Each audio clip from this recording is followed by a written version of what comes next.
എന്റെ മോനാ, ഈ സമയത്ത് ഞാൻ അവിടെ ഉണ്ടായിരുന്ന തന്നെ കെട്ടിപ്പിടിച്ചൊരു ഉമ്മ തന്നേനോടു. ഓ, എനിക്കത് മതി മോനാ. ഇനി അവൾ എന്റെ മുന്നിൽ എങ്ങനെ ആളാവുമെന്ന് എനിക്ക് പറയാലോ. മോൻ എന്റെ മുന്നിൽ മുട്ടുമടക്കിയവളല്ലേ എന്ന്. നിങ്ങൾ ധൈര്യമായിട്ട് പറ വക്കീലേ. ഇനി എനിക്ക് വേണ്ടത് ആവണിക്ക് എൻ്റെ അടുത്ത് നഷ്ടപ്പെട്ട ഒരു സ്നേഹമുണ്ട്, അത് തിരിച്ചെങ്ങനെയെങ്കിലും കൊണ്ടുവരണം. അതൊക്കെ ഇനി നടക്കുമായിരിക്കോളൂ. ഇത് ഒരുമാതിരി വർത്താനം പറയരുതിട്ടാ, അത് വരണം. ആ, വരും വരും. അതിന് വക്കീൽ എന്തെങ്കിലും ഒരു ഐഡിയ ഉണ്ടെങ്കിൽ പറ വക്കീലേ. ആവണി എനിക്ക് വേണം. നമുക്ക് തെറ്റാക്കോടോ, വഴി ഉണ്ടാക്കിയെടുക്കാം. എന്നാ നിങ്ങൾ വരുമ്പോ വിളിക്ക്, ഞാൻ എത്തിയിട്ട് വിളിക്കാടോ. ശരി വക്കീലേ. ഓക്കെ ഓക്കെ ശരി. കണ്ട കൊള്ളരുതായ്മകൾ മുഴുവൻ ചെയ്തിട്ട് ഇനി സ്നേഹിക്കണം പോലും ഇവ മൊത്തം അടിച്ചു പോയിരിക്കുക എന്നാ തോന്നുന്നു.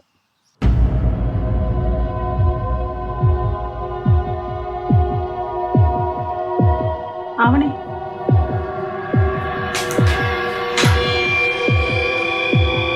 ചേച്ചി എന്താ? എന്തിനാ നീ കരയുന്നേ? നീ സന്തോഷിക്കാവണേ. നിനക്കുള്ളതാണ് ഈ ജോലി. അല്ലെങ്കിൽ കൃത്യസമയം ചോദ്യപേപ്പർ ചോരുവോ? ഡേറ്റ് മാറ്റി വെക്കുവോ? നീ ഹോസ്പിറ്റലിൽ നിന്ന് വിളിച്ചപ്പോ എനിക്ക് സന്തോഷം കൊണ്ട് തുള്ളിച്ചാടാനാ തോന്നിയത്. നമ്മൾ മാളുവിന്റെ കാര്യത്തിൽ ടെൻഷൻ അടിച്ച് ഓടിയത് കൊണ്ടാ ഇത് ശ്രദ്ധിക്കാതെ പോയത്. ന്യൂസിലേക്ക് ഇത് വന്നിരുന്നു. അല്ല, നീ എന്തിനാ പിന്നെയും ടെൻഷൻ അടിച്ചിരിക്കുന്നേ?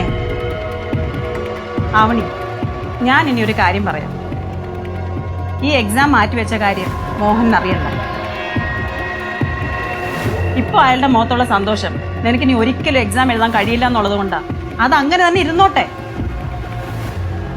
ഞാൻ അറിഞ്ഞത് എക്സാമിന്റെ ഡേറ്റ് ഈ ആഴ്ച തന്നെ അനൗൺസ് ചെയ്യുന്ന.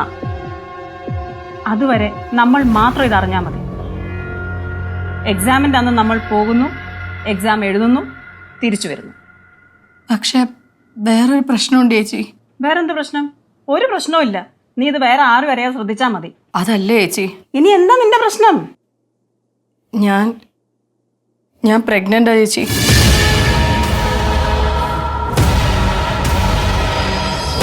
എന്താണ്? ഞാൻ പ്രഗ്നന്റാ ചേച്ചി. ചേച്ചി ചേച്ചി പരീക്ഷ മാറ്റിവെച്ചതിൽ സന്തോഷിക്കണോ അതോ ഇതറിഞ്ഞൊരു ടെൻഷൻ അടിക്കണോ? എനിക്കൊന്നും മനസ്സിലാവുന്നില്ല ചേച്ചി. ഇതിനെന്തിനാ ടെൻഷൻ അടിക്കുന്നേ? രണ്ടും ഹാപ്പി ന്യൂസ് അല്ലേ? ചേച്ചി ഇതെന്തറിഞ്ഞിട്ട് ഈ പറയുന്നത്? പരീക്ഷ മാറ്റിവെച്ച സന്തോഷത്തിൽ ഞാൻ ഹോസ്പിറ്റലിൽ ഇരിക്കുമ്പോഴാണ് ഡോക്ടർ എന്നോട് വന്ന് പറയുന്നത്, congrats Avani, you are pregnant എന്ന്.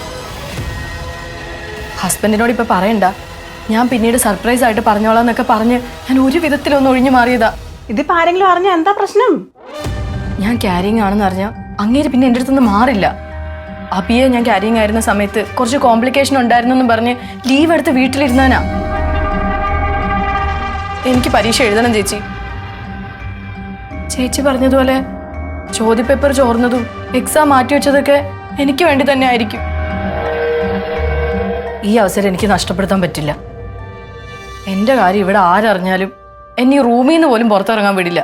പിന്നെയാ എക്സാം എഴുതാൻ വിടുന്നത്. അപ്പൊ നീ എന്താ പറഞ്ഞു വരുന്നേ? പരീക്ഷ മാറ്റിവെച്ച കാര്യം മാത്രമല്ല, പരീക്ഷ കഴിയുന്നവരെ ഞാൻ പ്രഗ്നന്റ് ആണെന്നുള്ള കാര്യം ആരും അറിയണ്ട. അപ്പൊ അമ്മയ്ക്കൊക്കെ ഇത് മനസ്സിലാവില്ലേ? പരീക്ഷ കഴിയുന്നവരെ മാക്സിമം പിടിച്ചു നിൽക്കാൻ നോക്കാം. അടുത്ത എക്സാം ഡേറ്റ് ഉടനെ തന്നെ അനൗൺസ് ചെയ്യല്ലോ അല്ലേ? അത് ചെയ്യും. ചേച്ചി എൻ്റെ കൂടെ നിൽക്കൂലേ? അതൊക്കെ ഞാൻ നിൽക്കാം. പക്ഷെ നീ നിന്നെ നല്ലപോലെ കെയർ ചെയ്യണം.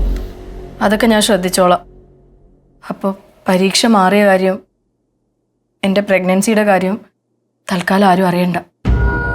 ശരി.